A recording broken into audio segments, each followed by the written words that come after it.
Olá a todos, estamos no gabinete do deputado federal, o Sr. Pablo Rodrigues, que passamos a dar bom dia. Bonjour, Monsieur le député. Bonjour, bon dia. Bon dia. On est dans votre bureau. Exactement. Bienvenue dans le bureau d'Honoré-Mercier, c'est Rivière-des-Prairies, c'est Anjou. Je suis député depuis 2004. Exactement. Et aujourd'hui, on a fait un passage pour dire merci beaucoup. Vous étiez supposé de venir Oui. le 20e anniversaire de Oui. Montréal Magazine, mais l'agenda est tellement chargée, on a venu ici vous rendre le souvenir de l'événement. Non, la bonne chance. Ah, la bonne Pour l'avenir. chance. Obrigado, comme ça. Merci beaucoup. C'est le coq de l'avenir, C'est le bien code de identifié. l'avenir. C'est très avec député et puis les 20 ans de Montréal Magazine. Un énorme merci. J'aurais vraiment voulu être là avec vous, mais c'était pas possible cette fois-ci. L'année prochaine, je serai là. On espère bien. Ouais. Mais on se parle, on écoute des nouvelles que M. Pablo a des idées qui pourraient mettre en pratique. Oui. C'est Alors, nous, ça fait longtemps qu'on se connaît. Oui.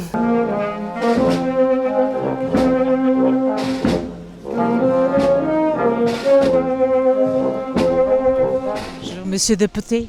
Bonjour, ça va? Bonjour, vous êtes toujours présent Toujours. dans la fête de Divine Espírito Santo d'Anjou. Oui, ça fait 20 ans Ok. que je viens partager ces moments-là. Dans cette fin de semaine, on célèbre aussi le jour de Portugal. Profitez-vous Oui. peut-être de ce bon moment pour souhaiter à la communauté portugaise Oui. Ben, tout d'abord, je veux remercier la communauté portugaise pour tout ce que vous apportez à Montréal, au tissu social de Montréal, à tout point de vue.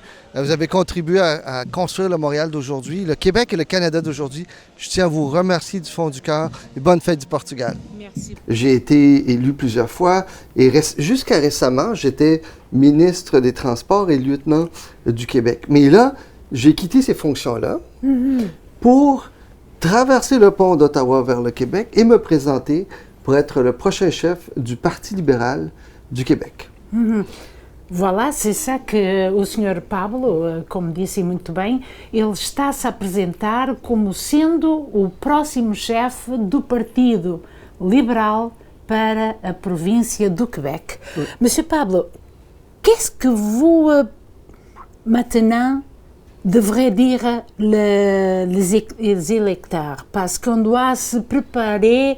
C'est quoi la idée de mettre en pratique pour les communautés, être attentif? On a besoin de changement dans la ville de Montréal. On a besoin de changement, je vous dirais. Dans le Québec. Dans la ville de Montréal, au Québec, Oui. définitivement. Tout d'abord, je veux saluer chaleureusement la communauté portugaise à travers vous, à travers votre excellent programme qui est là depuis très longtemps. Je ne sais plus combien de fois j'y ai participé avec un énorme plaisir à chaque fois.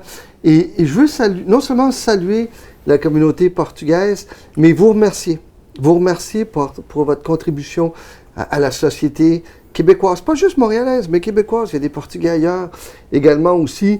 Vous apportez tellement de vie, tellement de joie de vivre aussi. Et puis, en fait, on aime tout ce que les Portugais font. On aime votre musique, on aime votre cuisine, on aime votre joie de vivre, on aime votre soccer, sauf quand vous jouez contre l'Argentine. Et, Ça, c'est un autre histoire. Ça, c'est pour une autre fois, oui. Mais je sais, la communauté portugaise peut et doit être très fière de ce qu'elle a apporté chez nous. Moi, j'adore aller à des événements de la communauté portugaise. Mes restaurants préférés à Montréal sont portugais. Il ne faut pas le dire aux autres, mais ils sont portugais.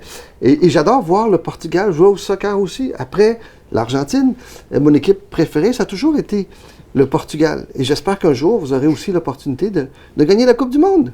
Mais donnez-moi l'opportunité de dire, ou donner un peu de salience. Hier, Ronaldo a gagné le prix Quinas. C'était le prix platine pour le meilleur joueur, la reconnaissance au niveau mondial. Ouais. C'était vraiment quelqu'un d'humanité. Ouais. présence dans les stades de football, sa dynamique avec les communautés, les cultures, donner beaucoup de vision au niveau de...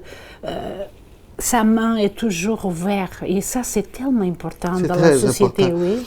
Parce que quelqu'un comme Ronaldo a une influence énorme sur les générations futures. Et Ronaldo, il est non seulement un excellent joueur sur le terrain, mais un excellent exemple aussi à l'extérieur du terrain, de la discipline, du cœur au travail, la motivation. Il est très généreux aussi pour aider à travers des dons plusieurs programmes. Alors, je pense que c'est quelqu'un qui mérite ce prix et toute notre connaissance également. Merci beaucoup de votre commentaire.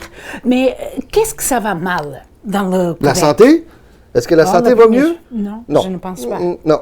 Est-ce que l'éducation va mieux avec des écoles où il n'y a pas d'air climatisé, où les vitres sont barrées, on met des morceaux de bois, où il y a un manque de professeurs? Alors, on est une société qui est quand même assez riche et qui devrait avoir de meilleurs services au niveau de la santé, au niveau de l'éducation. On doit être là pour nos enfants. Nos enfants, c'est ce qu'il y a de plus précieux. Hein? Il n'y a rien de plus précieux. C'est le demain. Et on les envoie dans un système. Le système d'éducation doit être là pour eux. Et je veux aussi, en passant, souligner le travail des professeurs. Parce que c'est pas facile. Aujourd'hui, les étudiants sont très exigeants, les parents sont très exigeants. Et parfois, j'ai l'impression que nous, les parents, avons un peu délaissé notre rôle pour leur donner un peu aux professeurs, pour leur dire « occupe-toi de nos enfants ». Et je sais ce qu'ils font, ce qu'ils peuvent. Mais il manque de professeurs, il manque de ressources dans les écoles. Alors le gouvernement du Québec doit mieux les appuyer. Mais on a un grand problème. Notre chemin pour arriver ici, c'était Notre-Dame. On voit beaucoup de tentes. Oui. La pauvreté est visible aux yeux nus. C'est pas possible de vivre comme ça à Montréal. Qu'est-ce qui se passe? Qu'est-ce que le gouvernement fédéral a dit? Je mets mon argent, mais le Québec n'est pas content.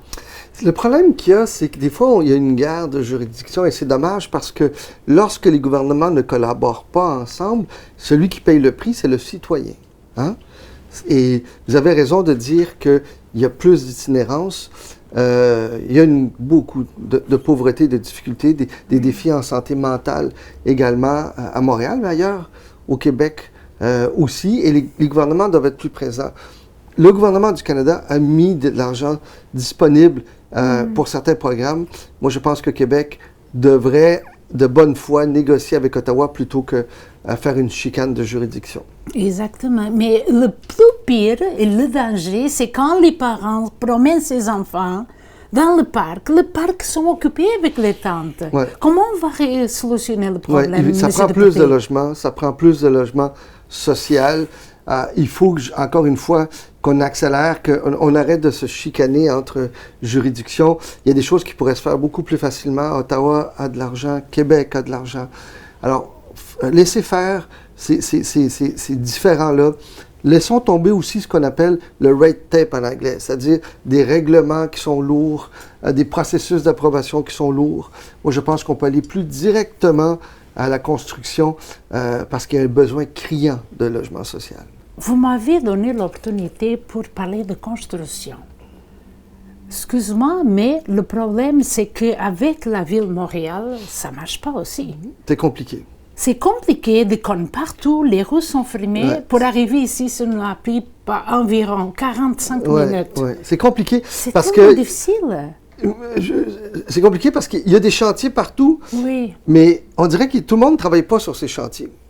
Alors, je me demande parfois pourquoi est-ce qu'on ne limite pas le nombre de chantiers, on met plus de monde dessus pour les faire rapidement et on passe à autre chose. Mais aujourd'hui, je suis d'accord avec vous.